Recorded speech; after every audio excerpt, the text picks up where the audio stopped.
News Bihar के एगो खबर के बहुत बड़ा असर हो गई बड़ुए। उ असर बड़ुए कि सीधे सीधे अब दू गो पुरान परिवार जौन आज राजनीतिक रूप से एक दूसरा से अलग बड़ुए, लेकिन एक लंबा राजनीतिक जीवन दोनों आदमी मिल करके लड़ल बाड़े, राजनीतिक जीवन देखले बाड़े, पारिवारिक संबंध भी बा। वो दोनों एक दूसरा पर तीर तलवार लेके खड़ा हो गई बाड़े। हम बात करतनी लालू प्रसाद के परिवार और रामकृपाल यादव के परिवार के।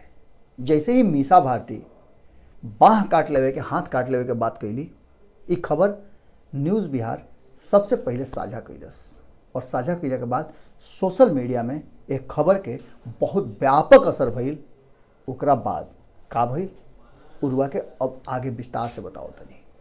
नमस्कार, स्वागत बड़ वालों के न्यूज़ बिहार के यूट्यूब चैनल भारत लाइव में। जैसे कि वालों की जानकारी बुढ़े कि एगो मंच से मीसा भारती सीधे सीधे रामकृपाल यादव पर हमला करते हुए उनकर हाथ काट लेवे के बात कहली। ये बात के लेके जब ये खबर सोशल मीडिया पर यानी कि डिजिटल माध्यम पर न्यूज़ बिहार के द्वारा साझा कल गई तो एक खबर के व्यापक असर हो गई और रामकृपाल यादव के पुत्र अभिमन्यु यादव एकरा पर सीधे सीधे रिएक्शन करे लगे और सोशल मीडिया में जब ये बात बहुत बड़ा होखे लागल, एकरा पर रिएक्शन आवे लागल, लोग पर प्रतिक्रिया व्यक्त करे लागल, तब न्यूज़ बिहार के संपादक एडिटर इन चीफ नमन मिश्रा संपर्क साधे के प्रयास कैले रामकृपाल यादव के पुत्र अभिमन्यु यादव से।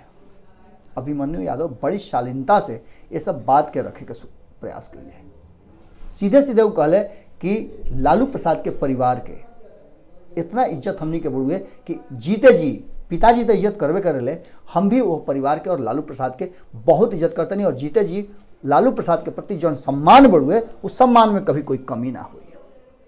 एक साथ साथ वो इहो बात कहले है कि आखिर वो लालू प्रसाद के जो राजनीतिक विरासत रहा ओकरा के समाप्त करे में उनकर पुत्र और पुत्री के बहुत बड़ा हाथ बढ़ुए। आज अगर वो लोग के स्थिति बढ़िया रही तो इतना बड़ा संबंध जो रहा वो लोग के भाषाई दंगा ना करित, लोग व्यवहार में अंतर ना आई तो आज स्थिति इतना खराब ना हो सकत रहा। आखिर हमरा पिताजी के बढ़ता हुआ जो उनकर औरा बढ़ुए ओकरा से लोग घबरा गए बढ़ुए। रहल सवाल हाथ काटे के तो हमू कोनो चूड़ी नहीं की पहन ले। अगर सवाल एक पुत्र के रूप में हम देखी तो सीधे सीधे बाकी बात देखी ना कि का अभिमन्यु यादव नमन मिश्रा जी से बातचीत के दौरान कहले हैं। तो न्यूज़ बिहार से बोल रहा हूँ, नमन मिश्रा जी बताइए। अभी 2 दिनों पहले मीसा भारती जी अपने क्षेत्र में थी, उस दौरान आपके पिताजी के लिए उन्होंने अपशब्द का प्रयोग किया था जी। कहा था कि उनके हाथ काट लेंगी जी। इस पे आप क्या कहना चाहिएगा?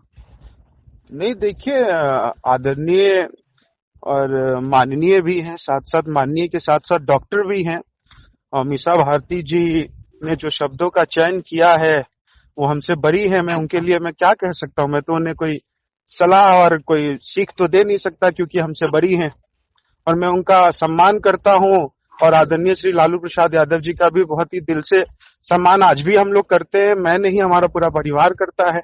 लेकिन इस तरीके का शब्दों का चयन जो आदरणीय मीसा भारती जी ने जो किया है वो तो भगवान से हम यही प्रार्थना करेंगे कि दीदी को भगवान सद्बुद्धि दे, बोलने से पहले सोचे कि वो क्या बोल रही हैं। एक जनप्रतिनिधि के अलावा आपके पिता एक केंद्रीय मंत्री हैं और केंद्रीय मंत्री के प्रति इस तरह की भाषा का प्रयोग करना, क्या आप लोग इस पे लीगल एक्शन लीजिएगा?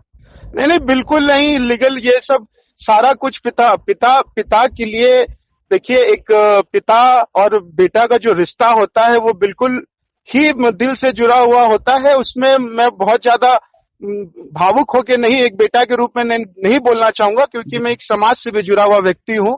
लेकिन मैं उनको एक सचेत करना चाहता हूँ दीदी को कि दीदी आइंदा से बोलिए तो थोड़ा ढंग से बोले ताकि आने वाले दिनों में कभी ऐसा शब्दों का चयन ना हो जाए हमारे तरफ से भी, या हम भी एक बेटा का रूप ना धारण कर लें क्योंकि हम भी कोई चूड़ी पहनने वाला व्यक्ति नहीं हूँ। शब्दों की मर्यादा तो एक मंच से आपने भी खो दी थी।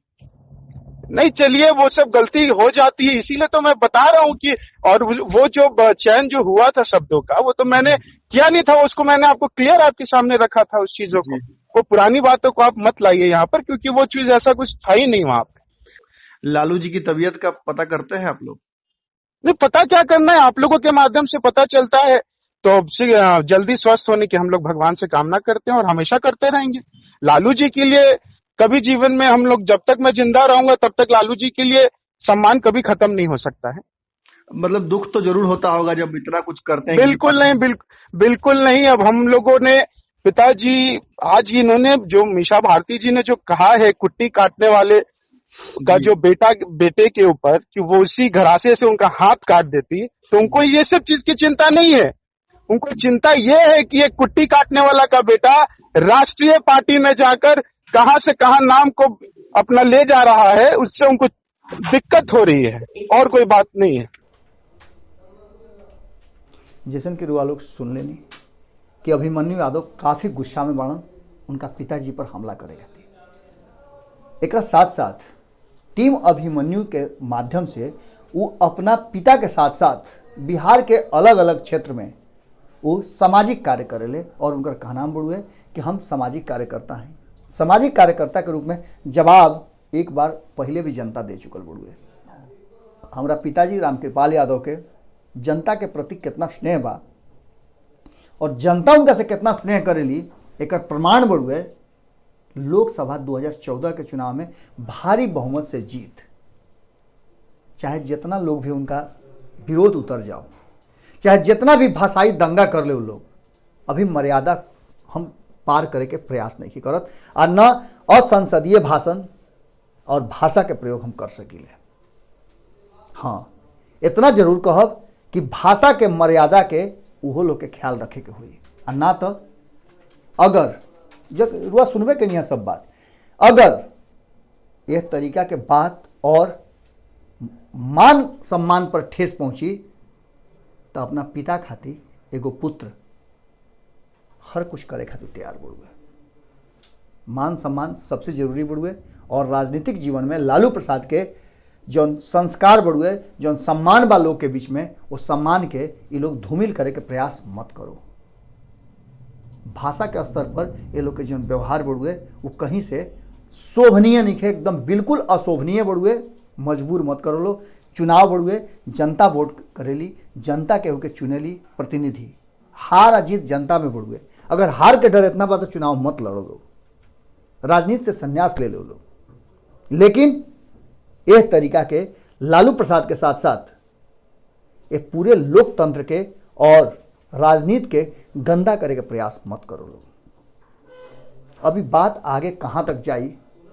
अभिमन्यु यादव लगातार सामाजिक कार्यकर्ता अपना पिता के क्षेत्र में वो कहले अभी कि अपना पिता के क्षेत्र में वो घूम घूम के लोग के समस्या के समाधान करे निकले। उनका यह बात के बहुत दुख लागल बड़ुए और यह दुख के कोनो सीमा नहीं है, फिर भी वो सद्बुद्धि खातिर प्रार्थना जरूर कैले है कि ईश्वर लालू प्रसाद के जल्दी स्वस्थ करस और उनका बाल बच्चा परिवार के मीसा के कहले कि मीसा दीदी बहुत बड़ बड़ी डॉक्टर के उपाधि उनका लगे बड़ुए।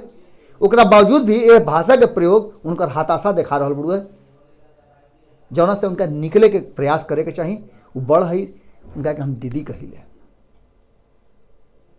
अब एकर जवाब, एकर प्रतिक्रिया आगे आवत रुए कि बात एजे खत्म हो जाते रुए, ये बात देखे वाला हुई। जैसे ही कुछ प्रतिक्रिया आवत रुए या एकरा पर और भी कुछ बात सामने आवत रुए तो वालों के सामने हाजिर होकर जाई।